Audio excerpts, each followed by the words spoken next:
Hello friends in Heroclix, welcome back to the Heroclix History channel where we're going to talk about a little more Heroclix history. You know, I've been thinking about all the new things that are going on, and I'm sure you've seen there's plenty of videos out explaining the new rules that are coming up on us, and the new set with all the crazy spectacular things that are happening in it. And I think the best thing I can do is continue showing you that awesome history from yesteryear.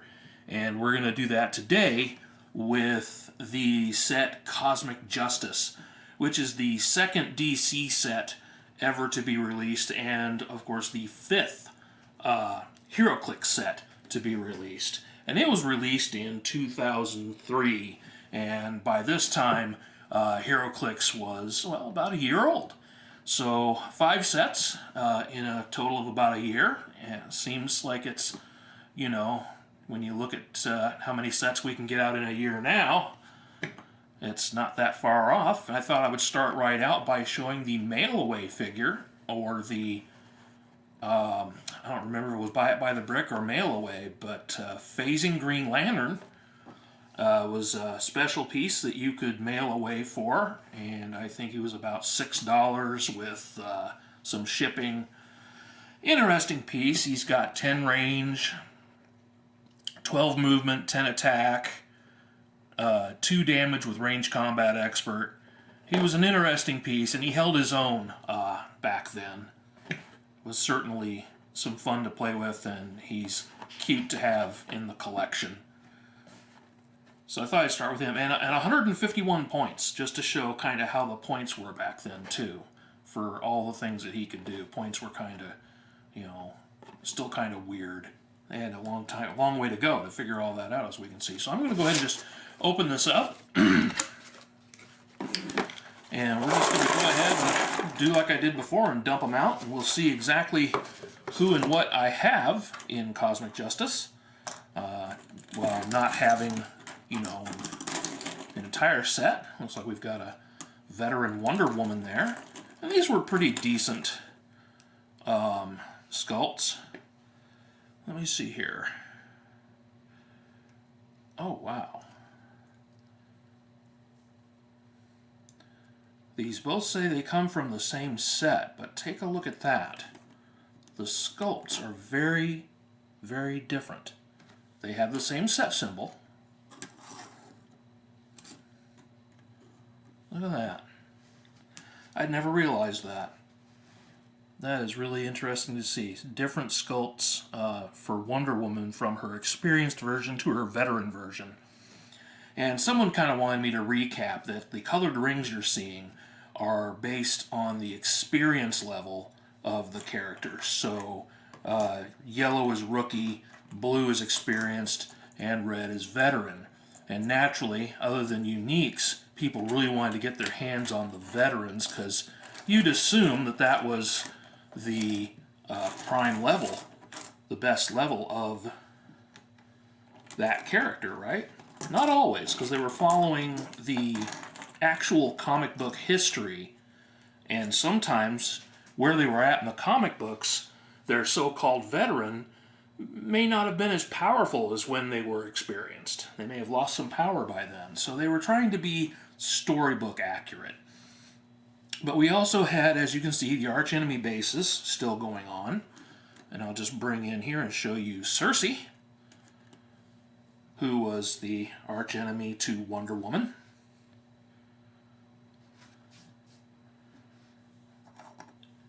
And they were a little bit better matched, except for, let me see if I've got Circe even on her opening click. And I do. Circe here was a mind controller. So she didn't really need to be able to do a lot of damage. She would mind control. Of course, back then, mind control, if you mind controlled anybody 100 points or more, you took a click of damage for doing so, as it was kind of like feedback damage. Now they've nerfed that. It doesn't happen anymore.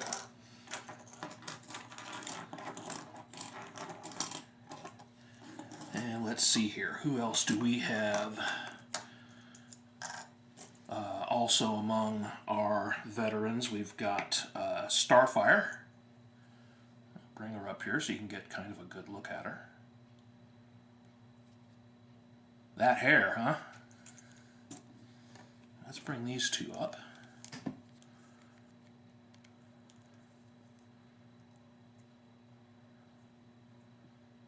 Isn't that crazy how they changed the sculpt style? Unless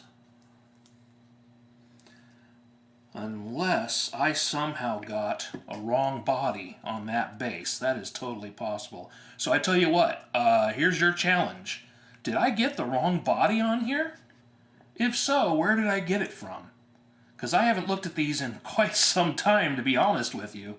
And I think I made a mistake here. I think I put the wrong body on one of these bases. So you tell me which one's right.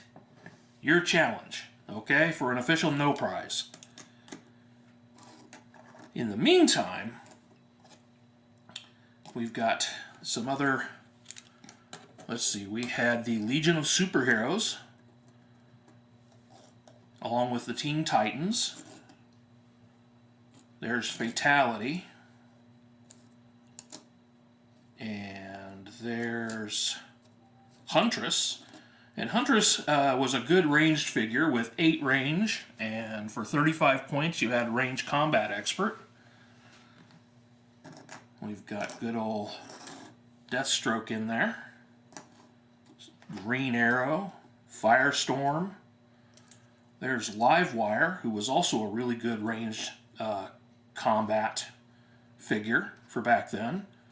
There's Saturn Girl. Ah, here we are. There's Veteran Firestorm. And Veteran Firestorm, for his 86 points, gave you 10 range, 3 opening damage, and Range Combat Expert. So he'd turn into a 5 damage pounder at 10 range, making him a pretty good piece to have. Let's see here. We got some Black Canary in there. There's Cosmic Boy.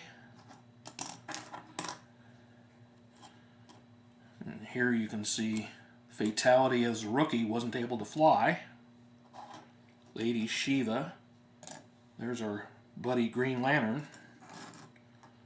There is the Veteran Green Lantern. Now, here's something interesting. Let's do a little comparison of the Green Lantern Veteran versus the mail-away Green Lantern.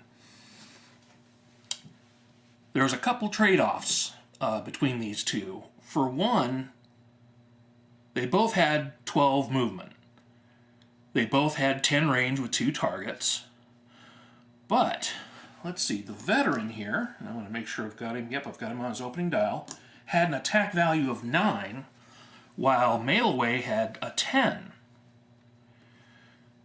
We've got a 15 with Impervious on the Mail-Away, and a 15 with Energy Shield Deflection on the Veteran.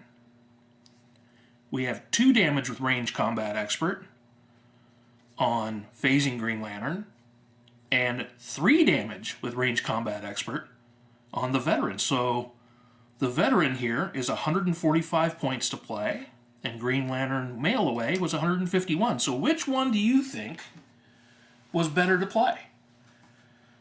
Was it better to have that high attack value for a possibility of 4 damage? Utilizing Impervious to protect yourself? Or was the potential Glass Jaw over here worth the risk for that 5 damage? That'll be a good one to figure out. We've also got Poison Ivy and Black Canary. And of course, Easy Company showed up. And Easy Company was a wartime comics under Sergeant Rock.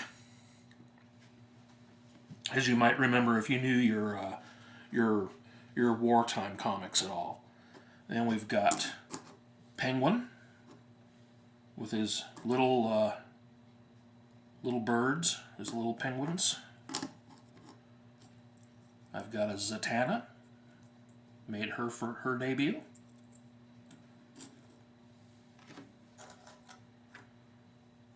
And what do you know? There is good old Sergeant Rock.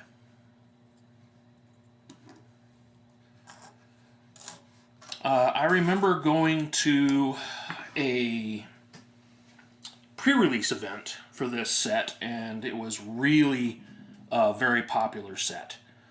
There was a lot of fun to it. Everyone really enjoyed themselves, and making teams out of these new pieces, even though you could kind of see the trend early on with, here's veteran Cheetah and Lady Shiva too. You could see the trend early on for how many Marvel sets there would be versus DC sets. But I'll tell you what, coming up, we're going to get into a set that I had forgotten happened so early, and that will be coming really soon. I'm going to do Indy, and we're going to dig into the amazing pieces that got into that. At the moment, this is, well, what I had to show for Cosmic Justice. I hope you enjoyed that. I hope you will subscribe and hit the old like button and bell. Make sure to stay with us. No, you won't get better dice rolls for subscribing, but hey, it's a nice idea. I hope you enjoyed the video. Thank you for tuning in, and keep rolling those boxcars.